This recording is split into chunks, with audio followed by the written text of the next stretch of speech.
When you want to do something great with your life, something that is beyond those visions other people around you see for themselves, they're going to try to tear you down. They'll tell you you can't do it. You don't have what it takes. You're just a dreamer. People that don't have any dreams for themselves, they tend to be dream killers. Their family and friends and loved ones.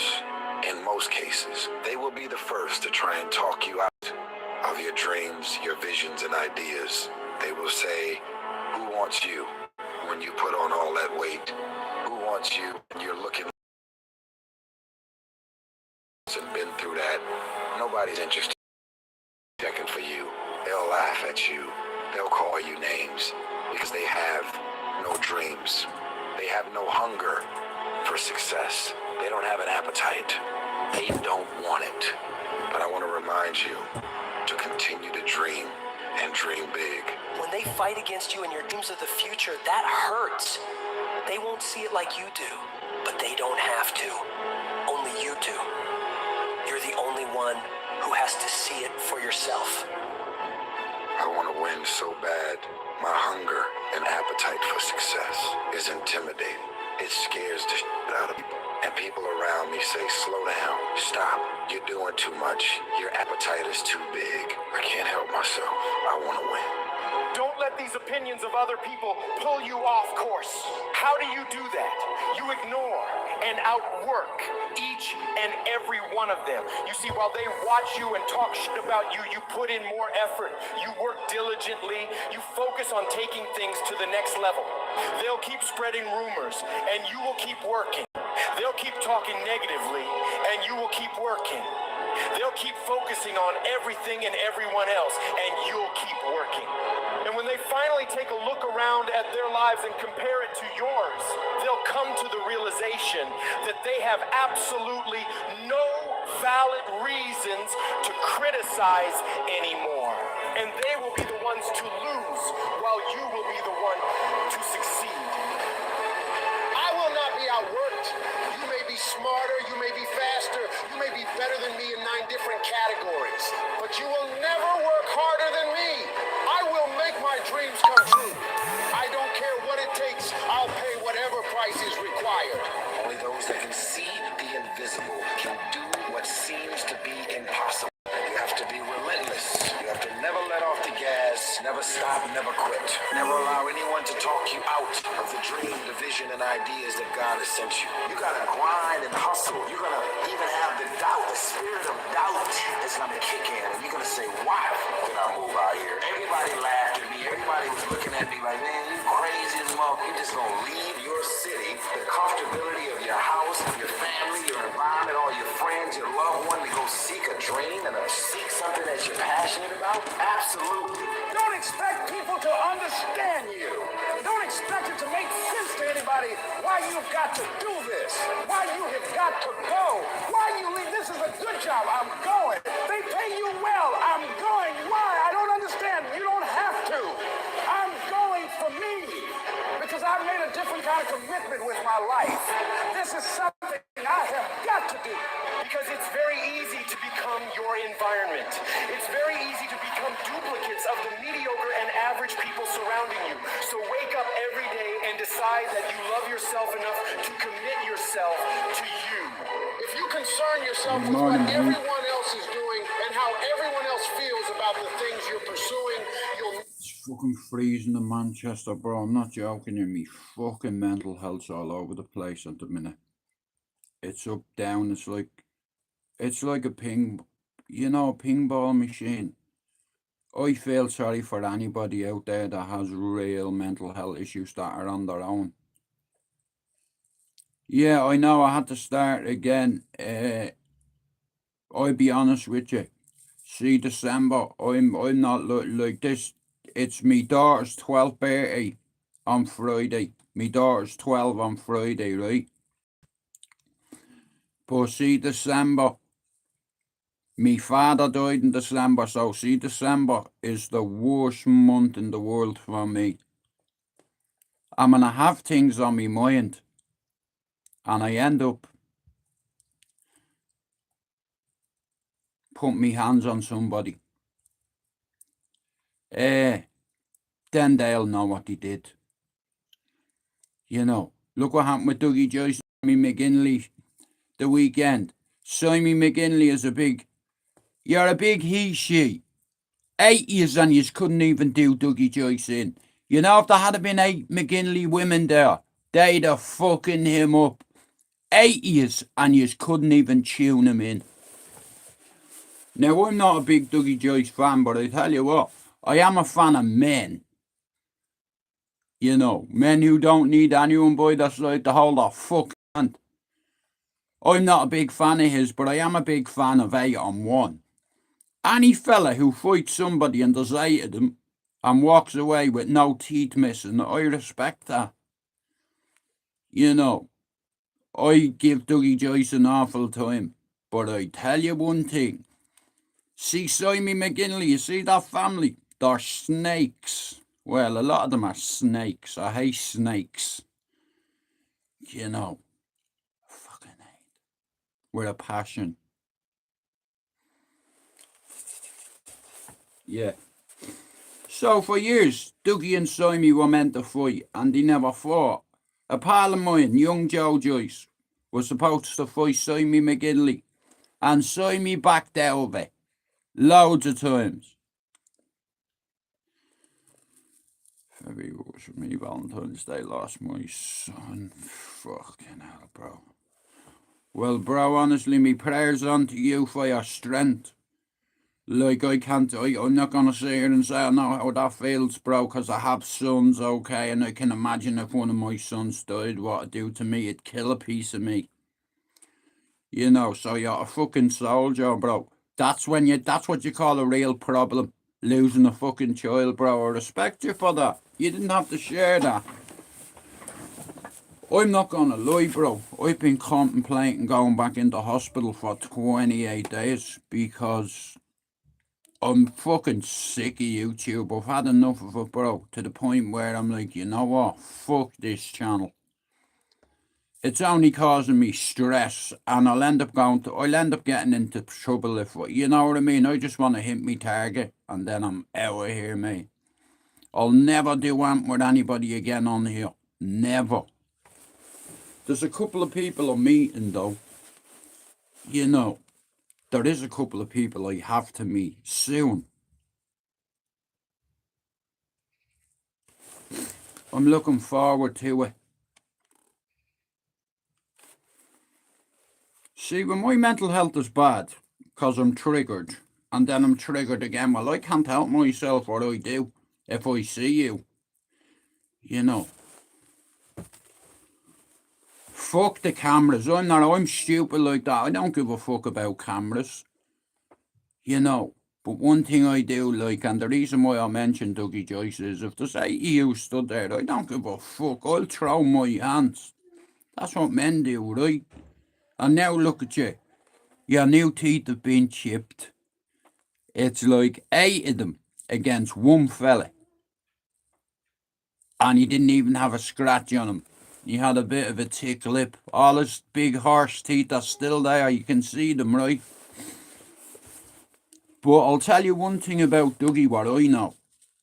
What yous won't know and what yous won't have seen. I seen Dougie's fights when he was a kid. I mean a teenager. Fighting in Gorton. I lived on Brightman Street in Abbeyhay, and he lived right at the back of me on Cherry Tree Avenue. I know him over 20 years, right? And he loves himself, but I don't like him. That's the truth. For what he did at Ricky Hatton's funeral, I don't like him. You see, gypsies. A lot of people give gypsies a bad name, but I tell you one thing about gypsies. You see, when it comes to God, and when you're in a church, you don't take your mobile phone out in the church, no matter what you do. So I think he's a right cunt for what he did at Ricky Hatton's funeral. I do not like him. You know, and 65% of this community licks his arse. You know, fuck that. It is, don't get me wrong, I wouldn't like a smack on him, but if he smacked me again, I'll tell you what, get a kick in the head, that's what you get. You know, see, I used to do kickboxing many years ago. You don't forget to ride a bike. You don't forget if you get a hole in one, which I've never got. So I can't remember getting one. But I can remember putting the smack down on a few people when needed big. I'm not going to lie, I'll hold my hands up. I have violent tendencies. You know, it's in me. I can't just switch it off like a switch. You see, mental health issues, let me explain something to you about complex post-traumatic stress disorder. Once you're triggered, I see videos in my head, situations, how they could turn out and how they couldn't if I turned the other way. You know, many years ago, I could have done a life sentence over somebody. You know what I mean? Because I caved his fucking head in. Because he triggered me. And you know the funny thing about it? You know, when he woke up in fucking hospital, he couldn't remember the fucking thing.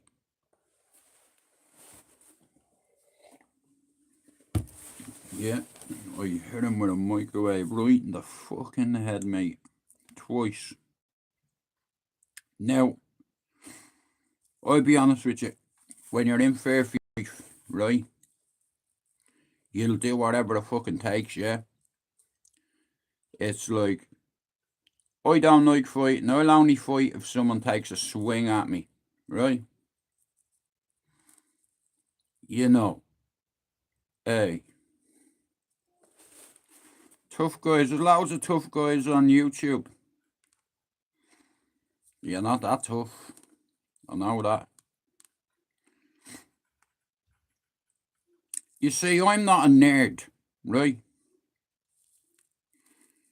You know, I've done a couple of podcasts with people, whatever. But I'm definitely not a nerd. Well, bro, I tell you what, it's like, Lord rest your son. Like that shit, bro, like, you know, you're a strong man. I'll give you that. I can't imagine that, bro. You know, and I don't want to remind you either, like, you know what I mean? But my prayers are with you, and God rest your son, bro. When I become a father, bro, I turned soft. You know, at 21, I made the decision to change my life. Right? And with change comes big responsibility. You know, and sometimes pressure can get to you. Especially if you're an ex-addict. Certain situations can push you over, can trigger you. You know, triggers. I tell you one thing. They're like getting hit with a train. It's like, you know, sometimes I can't help myself. I just get triggered. It's like, and recently I've been saying to myself, you know what, see this YouTube, it can fuck right off. I've give 7 years to it. It's not worked. You know, I've made 6,300 videos, and purposely I didn't charge people because I thought I was helping people when other people help themselves. You know, it's like 4,120 subs. So that means I'm 880 away from my target, and as soon as I hit my target, that'll be me done. Yeah, I've had enough of people on YouTube, honestly. This year I was arrested for malicious communication, for threatening to light somebody up, and I made a few threats and I was reported. Yeah. So, the police told me to come to the police station. I went to the police station where they told me on arrival I was under arrest. I said, for what? For malicious communication, for threatening to go to people's houses and, you know, all that shit. People report, you see. You know, There's loads of people out there that act real tough, but in a heartbeat they ring the police.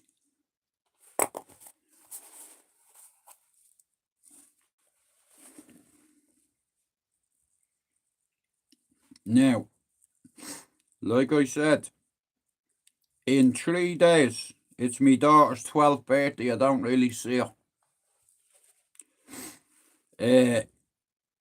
And it's been really bothering me recently. She's 12 years old and I've missed out on so much of her life. I can only give so much of myself to people, you know, and I'd never leave anything for myself. I have 4 children, 3 baby mothers, 2 brothers, a sister, a brother-in-law, nephews, cousins, uncles, aunties, cousins, a lot of them. In fact, we have quite a big family in Dublin. Everyone that knows us understands what I mean.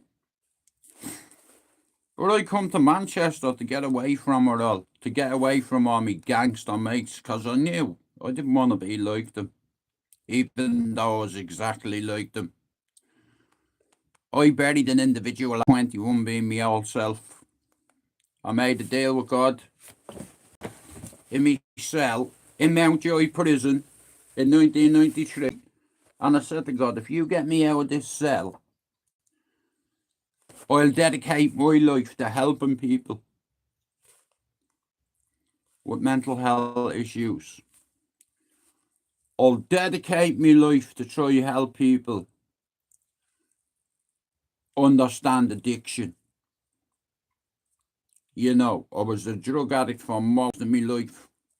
I'm not perfect. I've had wobbles, believe me. And like I said, I'm not going to lie. In my lifetime, I've consumed a hell of a load of cocaine, crack cocaine, a lot of it. It's a powerful drug, you see. You know, and many, many years ago, it was a daily thing with me. I lied to me family, I lied to me friends.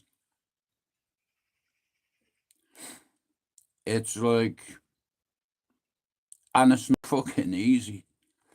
You know, trying to stay sober when you have people texting you saying, bro, why don't you come out this weekend with us? We have a laugh, and they're all on the dandruff and all, and it's not my